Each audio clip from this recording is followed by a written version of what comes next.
मान्यवर, अभी एक फैशन हो गया है, आम्बेडकर आम्बेडकर आम्बेडकर आम्बेडकर आम्बेडकर आम्बेडकर। অভিন্ন দেওয়ানি বিধি আইন কার্যকর করা হবে, বড় ঘোষণা শাহের। অভিন্ন দেওয়ানি বিধি নিয়ে বড় ইঙ্গিত দিলেন কেন্দ্রীয় স্বরাষ্ট্রমন্ত্রী অমিত শাহ। সকলের উপস্থিতিতে রাজ্যসভায় দাঁড়িয়ে তিনি স্পষ্ট জানিয়ে দিলেন যে আগামী দিনে সমস্ত বিজেপি শাসিত রাজ্যে কার্যকর করা হবে এই আইন। এখানেই শেষ নয়, গেরুয়া শিবিরের প্রধান বিরোধী কংগ্রেসকে এক হাত নিয়ে তিনি দাবি করলেন যে সমস্ত রাজ্যেই এই আইন চালু হয়ে যেত, কিন্তু সম্ভব হয়ে উঠছে না হাত শিবিরের তুষ্টিকরণের জন্য। সংবিধান নিয়ে আলোচনা শুরু হলে সংসদে কংগ্রেসকে একাধিক ইস্যু নিয়ে আক্রমণ করতে থাকেন কেন্দ্রীয় স্বরাষ্ট্রমন্ত্রী অমিত শাহ।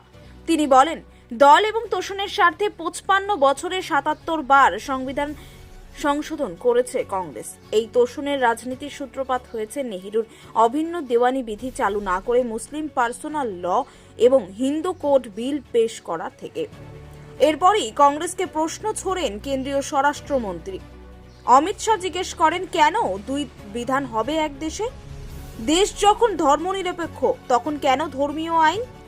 এই ব্যাপারে অবস্থান স্পষ্ট করতে হবে কংগ্রেসকে। তারপরই তিনি ঘোষণা করেন বিজেপি শাসিত সমস্ত রাজ্যে এই আইন আগামী দিনে কার্যকর করা হবে। কিন্তু সেটার পথে বাধা হয়ে দাঁড়াচ্ছে কংগ্রেসের তোষণের রাজনীতি। কেন্দ্রীয়ভাবে গোটা দেশে চালু না করা গেলেও অন্তত রাজ্যে রাজ্যে আনা হবে আইন। मान्यवर, अभी एक फैशन हो गया है, आम्बेडकर आम्बेडकर आम्बेडकर आम्बेडकर आम्बेडकर आम्बेडकर। इतना नाम अगर भगवान का लेते तो 7 जन्मों तक स्वर्ग मिल जाता। अच्छी बात है ना? सुनिए तो, सुनिए ना, आप सुनिए ना, मैं बताता हूं। हमें तो आनंद है कि आम्बेडकर का नाम लेते हैं। आम्बेडकर का नाम अभी 100 बार ज्यादा लो, परंतु सच में आम्बेडकर जी के प्रति आपका भाव क्या है ये मैं बताता हूं। मान्यवर, आम्बेडकर जी को देश की पहली कैबिनेट से इस्तीफा क्यों दे दिया? आम्बेडकर जी ने कई बार कहा कि अनुसूचित जातियों और जनजातियों से हुए व्यवहार से मैं असंतुष्ट हूं। सरकार की विदेश नीति से मैं असहमत हूं और आर्टिकल 370 से मैं असहमत हूं। इसलिए वो छोड़ना चाहते थे, उनको आश्वासन दिया गया, आश्वासन पूरा नहीं हुआ। उन्होंने इग्नोरेंस के चलते इस्तीफा दे दिया।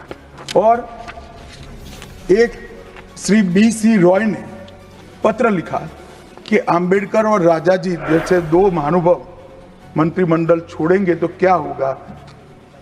तो नेहरू जी ने उनको जवाब में लिखा है, राजा जी के जाने से तो थोड़ा बहुत नुकसान होगा, आम्बेडकर के जाने से मंत्रिमंडल कमजोर नहीं होता है।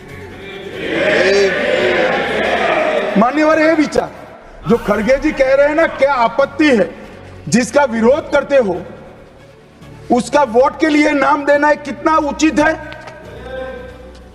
क्योंकि अब आम्बेडकर जी को मानने वाले पर्याप्त संख्या में आ गए हैं, इसलिए आप आम्बेडकर आम्बेडकर कर रहे हो। मान्यवर, मुंबई के मेयर ने एक पत्र लिखा था कि मऊ में आम्बेडकर जी का स्मारक बनाना चाहिए। मऊ में जो आम्बेडकर जी का जन्म स्थान था, सुझाव लिखा। उन्होंने कहा आमतौर पर स्मारक निजी पहल से बनाने चाहिए। यदि सरकार किसी प्रकार की सहायता करती है तो वो उचित नहीं होगा। उनके कितने स्मारक बने साहब? कोई स्मारक आम्बेडकर जी का नहीं बना, देश भर में नहीं बना। आम्बेडकर जी के स्मारक कब बने? जब भारतीय जनता पार्टी सत्ता में आई, तब मऊ में डॉक्टर आम्बेडकर के जन्म स्थान पर स्मारक बना। लंदन में अध्ययन करते थे, वहां स्मारक बना। नागपुर में शिक्षा दीक्षावलित वहां बना। दिल्ली में महापरिनिर्वाण स्थल पर बना और मुंबई में चैत्य भूमि में भी बन रहा है। हमने 5 तीर्थ बनाए महामानव। और मैं मानता हूं, मान्यवर, मैं मानता हूं कि आम्बेडकर जी के सिद्धांतों पर चलना नहीं और वोट के लिए उनकी गुहार लगा देना 14 अप्रैल को राष्ट्रीय समरसता दिवस घोषित किया हमने। 26 नवंबर को संविधान दिवस घोषित किया। उस वक्त भी इसका विरोध कांग्रेस के वरिष्ठ नेताओं ने किया। मान्यवर,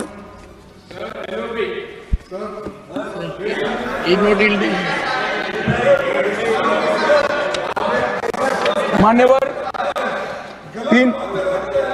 370 पर कई बार चर्चा हुई है। मैं ज्यादा कहना नहीं चाहता। सब जानते हैं कि एक टेम्पररी प्रोविजन को अनौरत संतान की तरह अपनी गोदी में 70 साल तक कांग्रेस ने खिलाने का काम किया और 370 हटाने के लिए लोहे का जिगर चाहिए। और जब देश के प्रधानमंत्री नरेंद्र मोदी जी 2019 में फिर से प्रधानमंत्री बने, एक ही झटके से इसी सदन में 370 और 35 को समाप्त। इसी सदन में कहते थे खून की नदियां बह जाएगी। खून की नदियां छोड़ो, कंकड़ चलाने की किसी की हिम्मत नहीं है। और मान्यवर क्या हुआ?